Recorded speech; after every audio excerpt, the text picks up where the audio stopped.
الحمدللہ رب العالمین والصلاة والسلام علی محمد الامین اعوذ باللہ من الشیطان الرجیم بسم اللہ الرحمن الرحیم۔ خواتین و حضرات، ہم سورہ مریم کی آیت 66 سے درس کی ابتدا کر رہے ہیں۔ اس سے پیچھے ایک پیرا جبریل امین کی طرف سے معذرت میں نقل ہوا ہے۔ قرآن مجید جبریل امین کے ذریعے سے رسالت مآب صلی اللہ علیہ وسلم کو دیا گیا۔ اس میں بعض موقعوں پر اللہ تعالیٰ کی حکمت اور اسکیم کے لحاظ سے وقفہ بھی آ جاتا تھا۔ چنانچہ کسی موقع پر رسول اللہ کے اضطراب کو دیکھ کر جبریل نے اپنی معذرت پیش کی ہے۔ یہ آیت 65 تک تھی۔ آیات کی وضاحت ہو چکی۔ استاد امام امین احسن اصلاحی نے اس کے بعض پہلوؤں کی طرف توجہ دلائی ہے۔ ان کا ایک اقتباس میں آپ کے سامنے پیش کر رہا ہوں۔ وہ لکھتے ہیں، اس میں پہلی قابل توجہ چیز تو یہ ہے کہ یہ حضرت جبریل امین کی طرف سے حضرت کی خدمت میں ایک نوع کی معذرت ہے۔ یعنی 3-4 آیات ہیں، چند جملے ہیں جس میں انہوں نے سورہ کو درمیان میں روک کر اپنی معذرت پیش کی ہے۔ وہ معذرت جبریل امین کی طرف سے ہے، لیکن چونکہ قرآن کلام اللہ ہے اس لیے یہ الفاظ بھی اللہ تعالیٰ کی طرف سے اسی طرح ان کی زبان پر جاری کیے گئے ہیں جس طرح سے سورہ فاتحہ ہم بندوں کی زبان پر جاری کی جاتی ہے۔ استاد امام لکھتے ہیں کہ یہ ایک نوع کی معذرت ہے کہ اگر ہم جلدی آپ کے شوق و انتظار کی تسکین کے لیے وحی لے کر نہیں اترتے تو اس میں ہماری کسی کوتاہی کو دخل نہیں ہے۔ جبریل امین نے یہ بتایا ہے کہ ہماری طرف سے اس میں کوئی غلطی یا کوئی کوتاہی نہیں ہوتی، بلکہ ہمارا اترنا تمام تر اللہ تعالیٰ کے حکم کے تحت۔ ہم اپنی طرف سے نہ کوئی اسکیم بنا سکتے ہیں، نہ کوئی فیصلہ کر سکتے ہیں، نہ کسی چیز کو مؤخر کر سکتے ہیں، نہ کسی چیز کو مقدم کر سکتے ہیں۔ ہمیں جو کچھ کرنا ہے اللہ تعالیٰ کے حکم کی پیروی میں کرنا ہے۔ جب تک اس کا حکم نہ ہو نہ ہم اتر سکتے ہیں اور نہ ہم آپ کے پاس کوئی وحی لا سکتے ہیں۔ یہ وحی، یہ قرآن کا نزول، یہ اللہ کی طرف سے اس کا اذن، یہ سب چیزیں ہمارے لیے امتثال امر کے ذیل میں ہے۔ یعنی ادھر سے حکم ہوگا، جو ہوگا ہم بجا لائیں گے۔ اس معاملے میں ہمیں کوئی دخل نہیں ہے، ہم صرف اس کے احکام کی بجاوری پر مامور ہیں۔ یہ انہوں نے معذرت پیش کی ہے۔ دوسری چیز قابل توجہ یہ ہے کہ اس سے حضرت جبریل امین اور پورے زمرہ ملائکہ کی حیثیت واضح ہو گئی کہ ان کے تمام پیش و عقب اور جو کچھ ان کے مابین ہے سب پر اللہ تعالیٰ کی نگرانی اور اس کا مکمل کنٹرول ہے۔ یہ بڑی غلط فہمی لوگوں میں پیدا ہوئی اور انسانی تاریخ میں اس سے شرک کی بعض قسمیں وجود میں آ گئیں۔ انبیاء علیہم السلام نے جب یہ بتایا کہ ہمارے علاوہ اللہ کی ایک مخلوق ملائکہ بھی ہیں، فرشتے بھی ہیں، اور اللہ کی یہ مخلوق ہمارے لیے غیر مرئی ہے لیکن یہ بڑی غیر معمولی صلاحیتیں رکھتے ہیں، یہ اللہ تعالیٰ کی طرف سے پیغامبر بنتے ہیں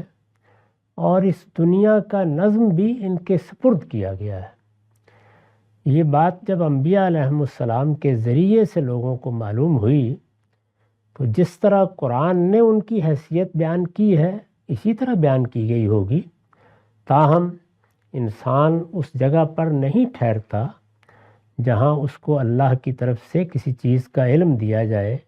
وہ اپنے قیاسات اور قیاسات سے آگے اپنے تخیلات اور اس سے بھی آگے اپنے توہمات کو روبہ عمل کر لیتا ہے۔ چنانچہ ایسا ہی ہوا،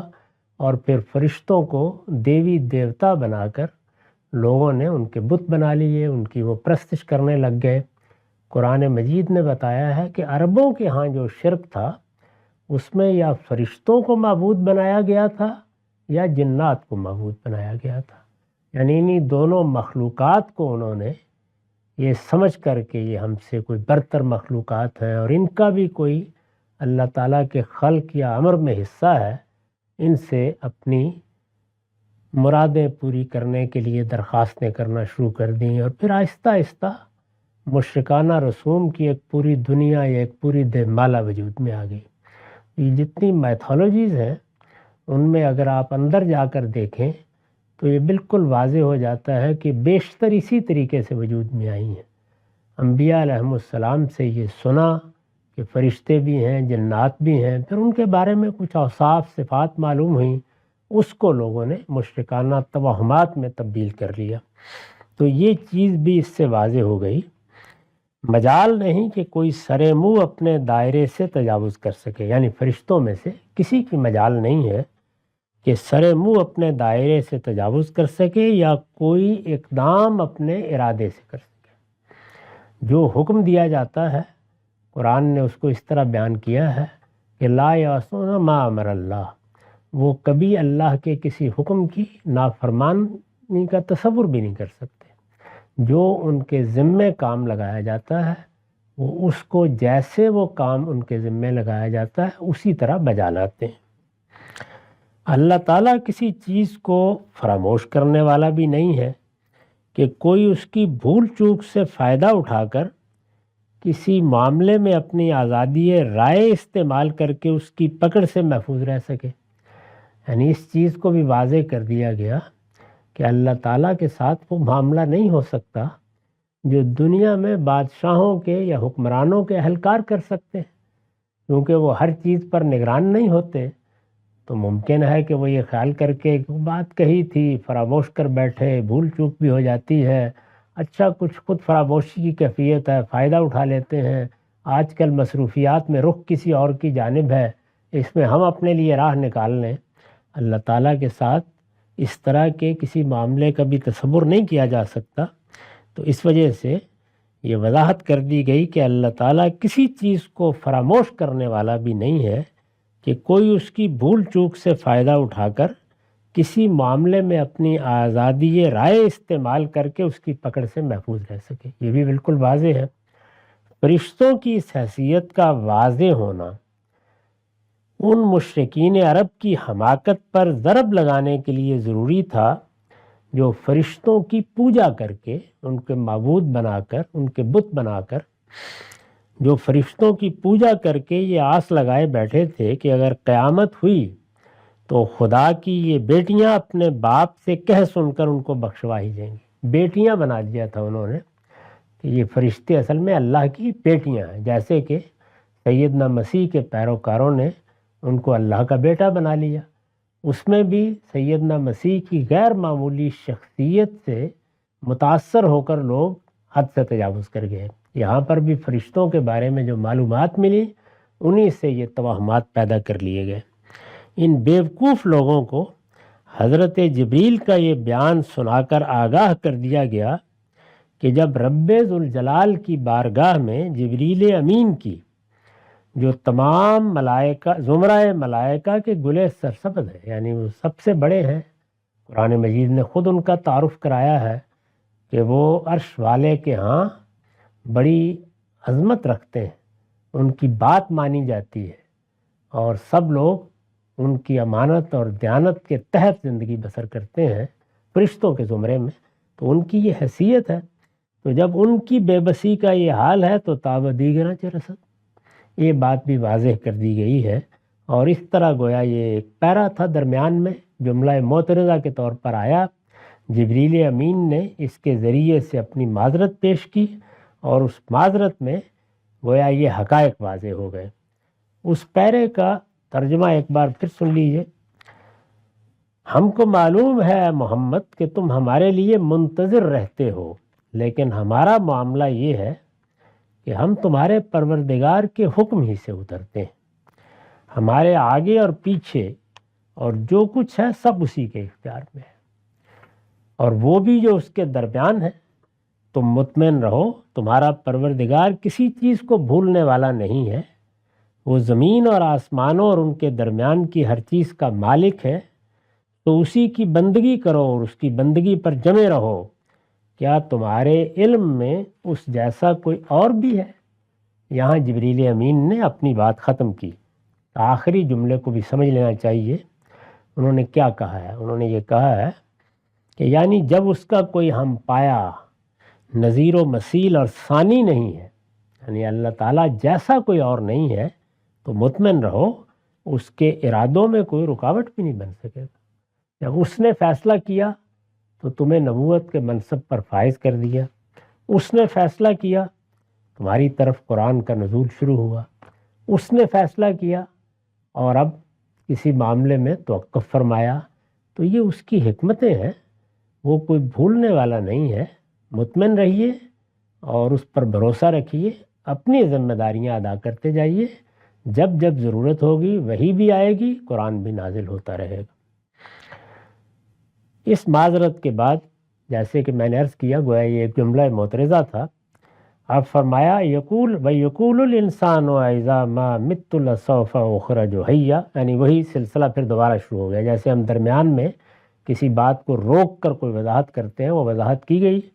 اور پھر وہیں سے مضمون شروع ہو گیا۔ انسان کہتا ہے، یہ بعض اوقات تو انسانوں کے بارے میں ایک عمومی تبصرہ بھی ہوتا ہے،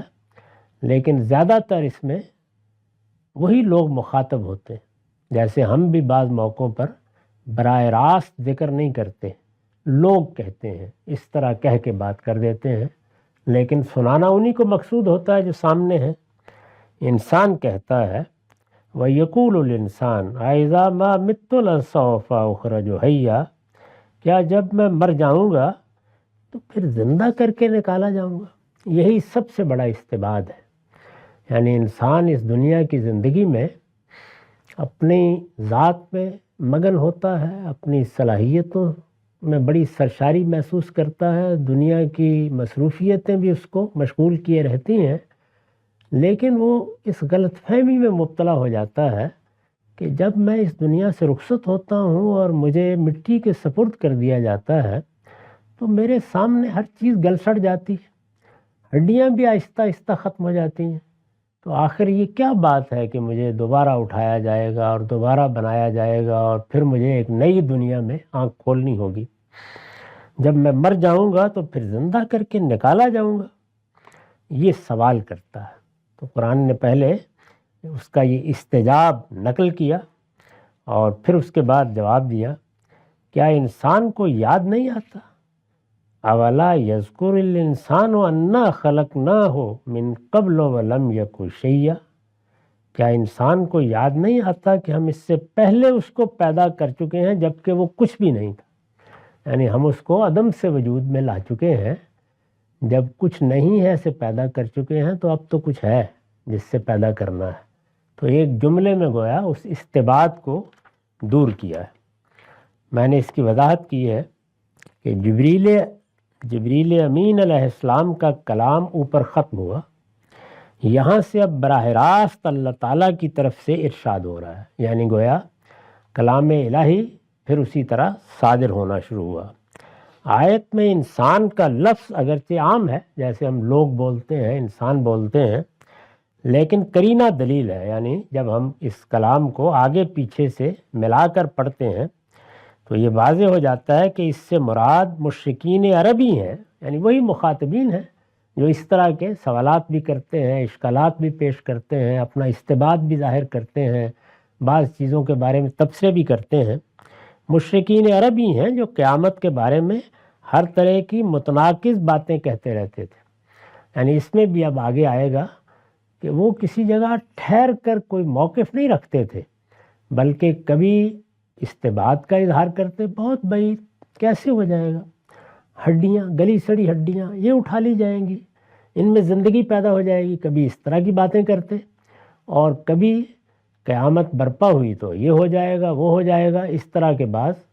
معاملات کو بیان کرتے۔ یہ سب چیزیں قرآن میں آئی ہیں،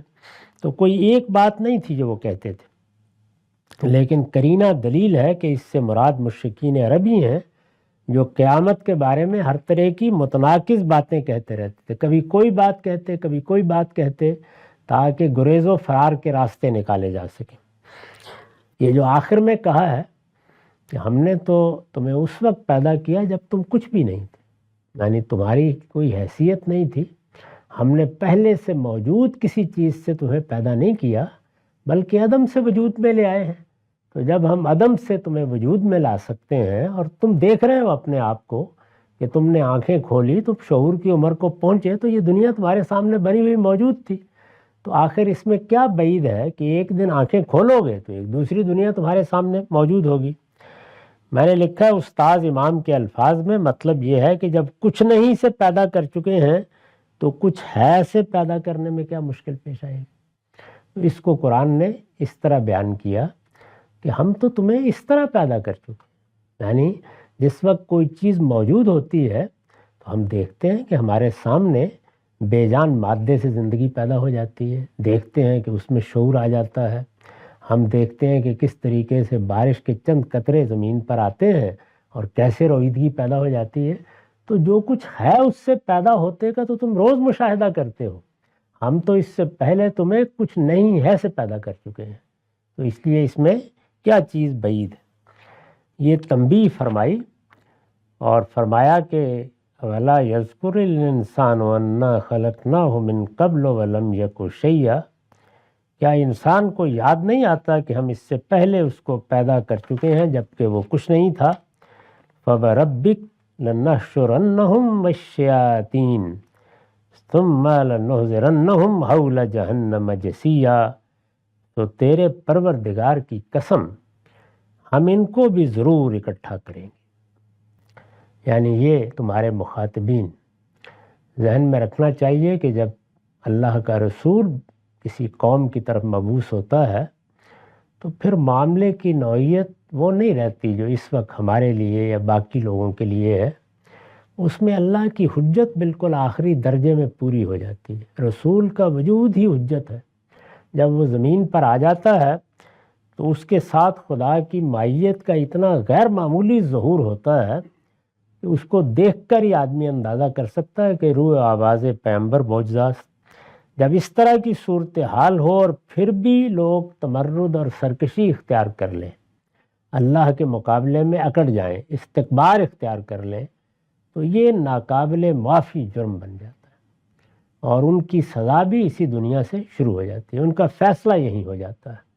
تو یہ جماعتیں، یہ گروہ، یہ قومیں جن کا ذکر قرآن میں آتا ہے، اور یہاں پر بھی بنی اسماعیل زیر بحث ہیں جن کی طرف خدا کے آخری پیغمبر کی بعثت ہوئی ہے، ان کا معاملہ بہت سنگین ہوتا ہے۔ رسول ان کے درمیان موجود ہے، انہوں نے اس کو اپنی آنکھوں سے دیکھا ہے، اس کے ساتھ خدا کی مائیت کا ظہور دیکھا ہے، اس میں انکار کی کوئی گنجائش باقی نہیں رہتی۔ اللہ تعالیٰ گویا ایک درجے میں حجابات اٹھا دیتے ہیں، تو اس لیے ان کے ساتھ معاملہ بھی بہت سخت ہوتا ہے۔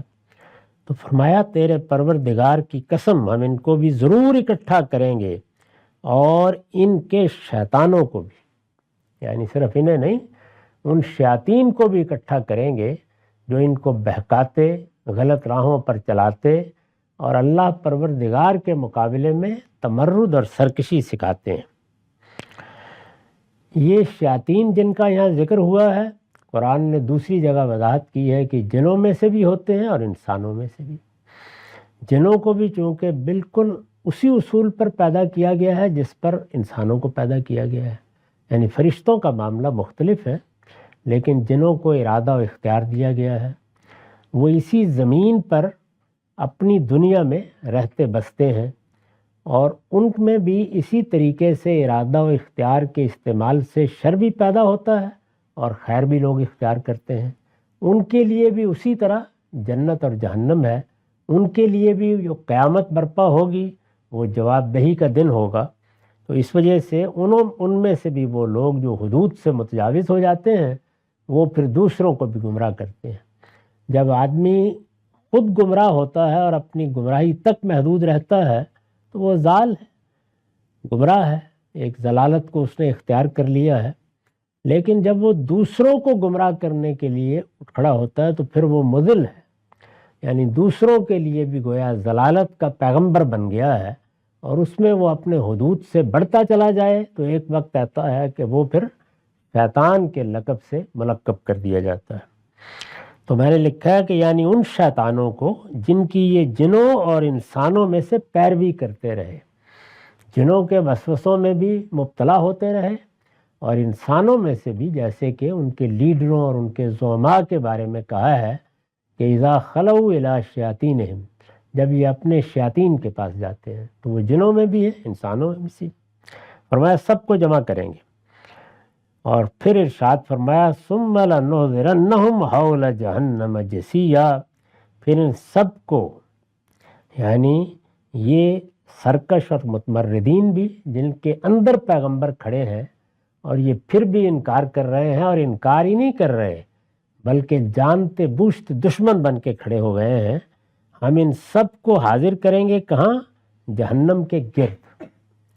لنحضرنہم حول جہنم جثیا، پھر ان سب کو جہنم کے گرد اس طرح حاضر کریں گے کہ مجرموں کی طرح یہ گھٹنوں کے بل بیٹھے ہوئے ہوں گے، جیسے گرفتار کر کے لوگوں کو لایا جاتا ہے اور ان سے کہا جاتا ہے کہ سر نیچے کر کے گھٹنوں کے بل بیٹھ جاؤ۔ وہ تصویر چونکہ عام طور پر بادشاہوں کے ہاں جب مجرم پکڑے جاتے ہیں تو لوگ دیکھتے رہے ہیں، تو وہی تصویر ہے، وہی الفاظ استعمال کیے ہیں، ایسے بیٹھے ہوں گے۔ فرمایا پھر ثم لننزعن من كل شيعة أيهم أشد على الرحمن عتيا، پھر ہر گروہ میں سے، یعنی یہ سب کے سب وہاں آئیں گے، یہ منکرین وہاں جمع ہو جائیں گے، جہنم کے گرد ہم ان کو اکٹھا کر دیں گے، پھر ہر گروہ میں سے ہم ان لوگوں کو چھانٹ کر الگ کریں گے جو خدائے رحمان کے مقابل میں سب سے زیادہ سرکشی کرنے والے بنے رہے۔ یعنی وہاں پر بھی ایک پوری قوم ہے جس کی طرف اللہ نے اپنے پیغمبر بھیجے ہیں، تو سب کے سب نہیں، لیکن ان کے اندر سے ان کے لیڈروں کو، ان کے زعماء کو،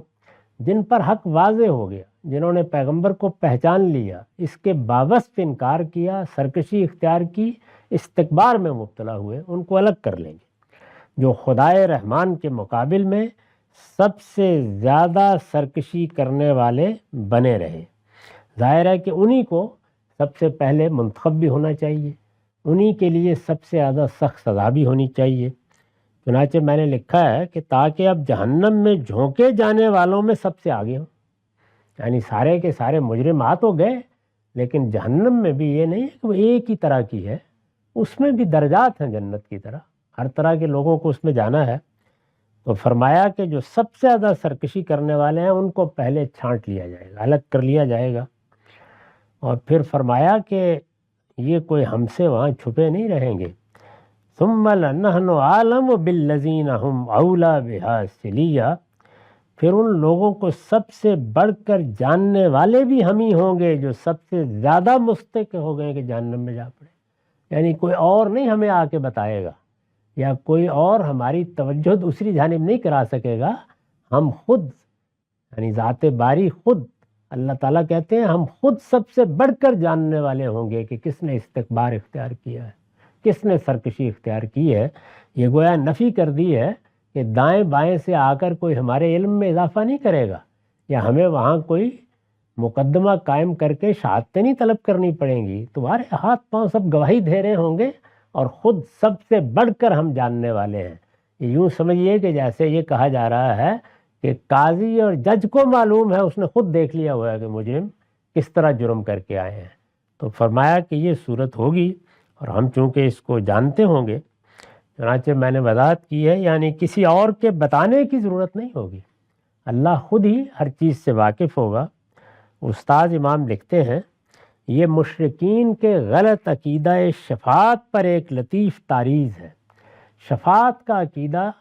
حدود سے تجاوز کر کے سب قوموں میں پیدا ہو جاتا ہے، ان کے ہاں بھی موجود تھا، یعنی کبھی آخرت کا انکار کرتے تھے جیسے کہ پیچھے نقل ہوا،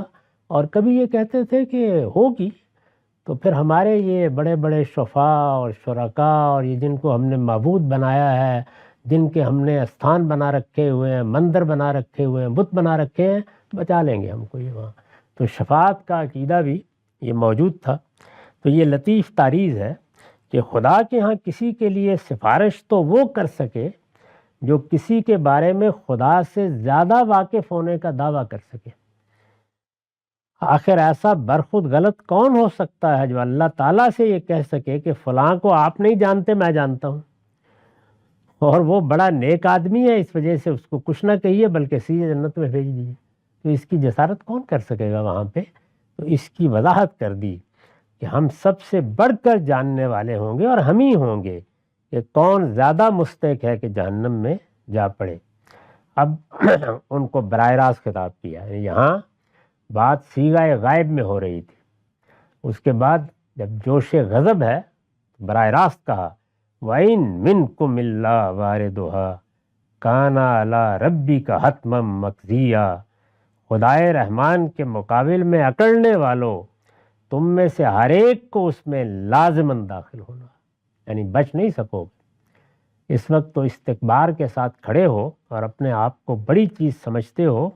لیکن تم میں سے ہر ایک کو اس میں لازماً داخل ہونا ہے۔ تو یہ جو اسلوب بدلا ہے، یعنی غائب کے صیغے میں بات کرتے کرتے خطاب کر دیا ہے، میں نے اس کی وضاحت کی ہے، یہاں شدت غضب کا اظہار مقصود ہے،